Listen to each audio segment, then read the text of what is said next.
নমস্কাৰ বন্ধু বান্ধৱীসকল স্বাগতম জনাইছো আমাৰ ইউটিউব চেনেল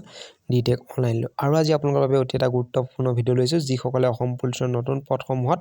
অনলাইন এপ্লাই কৰিছে সেই সকলৰ বাবে এই ভিডিঅ'টো অতি গুৰুত্বপূৰ্ণ তেওঁলোকে ভিডিঅ'টো প্ৰথমৰ পৰা শেষলৈকে চাব তেতিয়া কথাখিনি মই কি কৈছো আপোনালোকে ভালদৰে বুজিব পাৰিব আপোনালোকে ভিডিঅ'টো আধাতে চাই থৈ দিয়ে কিন্তু শেষলৈকে নাচায় সেয়ে আপোনালোকে কথাসমূহ ভালদৰে বুজি নাপায় সেয়ে আপোনালোকে ভিডিঅ'টো প্ৰথমৰ পৰা শেষলৈকে চাব আৰু যদি আমাৰ চেনেলটো এতিয়ালৈকে সাবস্ক্ৰাইব কৰা নাই চেনেলটো আপোনালোকে সাবস্ক্ৰাইব কৰি ল'ব আৰু ওচৰত থকা বেল আইকনটো প্ৰেছ কৰি ৰাখিব আমাৰ চেনেলত এনে ধৰণৰ ভিডিঅ' আহিয়ে থাকে আহক তেলে পলম নকৰি আমি ভিডিঅ'টো আৰম্ভ কৰোঁ আপোনালোকৰ যি অসম পুলিচৰ নতুন পদসমূহ ওলাইছে তাত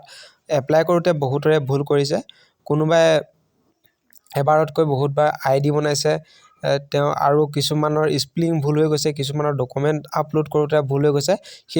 সেইসকলে কিদৰে শুদ্ধ কৰিব আজি মই এই ভিডিঅ'ত আপোনালোকক জনাই দিম ইয়াতে আপোনালোকে দেখিছে ইয়াতে উল্লেখ কৰিছে যে প্ৰাৰ্থীসকলে অনলাইন আবেদন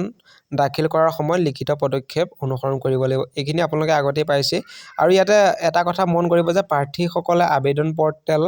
পৰ্টেলত তেওঁলোকৰ প্ৰফাইল পঞ্জীয়ন কৰিব আৰু ভৱিষ্যতে সকলো বিজ্ঞাপনৰ বাবে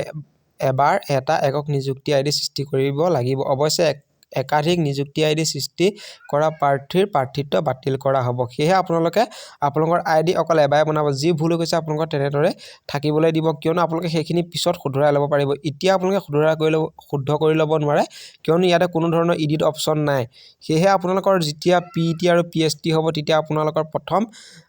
তাত সোমোৱা পিছতে আপোনালোকৰ ডকুমেন্টস ভেৰিফিকেশন কৰা হ'ব আৰু ডকুমেন্টস ভেৰিফিকেশন কৰা সময়ত আপোনালোকৰ যদি কিবা ভুল থাকে আপোনালোকৰ কিবা ডকুমেন্টস আপলোড কৰিবলৈ থাকি গ'ল বা আপোনালোকে ভুলকে আপলোড কৰিলে তাত আপোনালোকে জনাব যে মোৰ এইটো ভুল হৈছিল মোৰ এখন ডকুমেন্টস আপলোড কৰিবলৈ থাকি গৈছিল আৰু তেতিয়া তেওঁলোকে সেইখিনি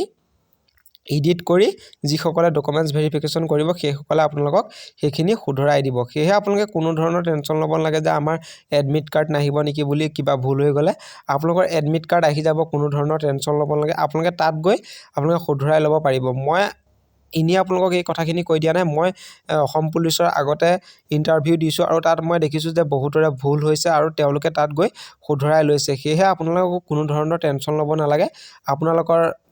এডমিট কাৰ্ড আহি যাব কিন্তু আপোনালোকৰ ইয়াতে উল্লেখ কৰা মতে যদি আইডি আপোনালোকে বহুতবাৰ বনাই তেতিয়া আপোনালোকৰ কেনসেল হ'ব পাৰে সেয়ে আপোনালোকক মই জনাই দিও যিসকলে আইডি কেনসেল কৰিছে তেওঁলোকৰো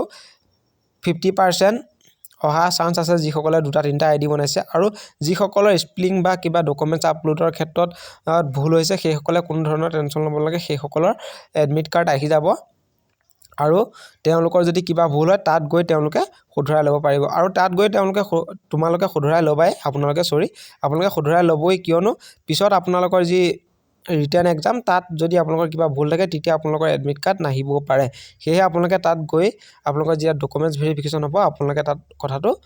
জনাব যে মোৰ এই কথাটো ভুল হৈ আছিল তেলে আপোনালোকে ভিডিঅ'টোৰ পৰা উপকৃত হৈছে বুলি ভাবিছো তেলে আজিলৈ ভিডিঅ'টো ইমানে ধন্যবাদ জয় অসম জয় হিন্দ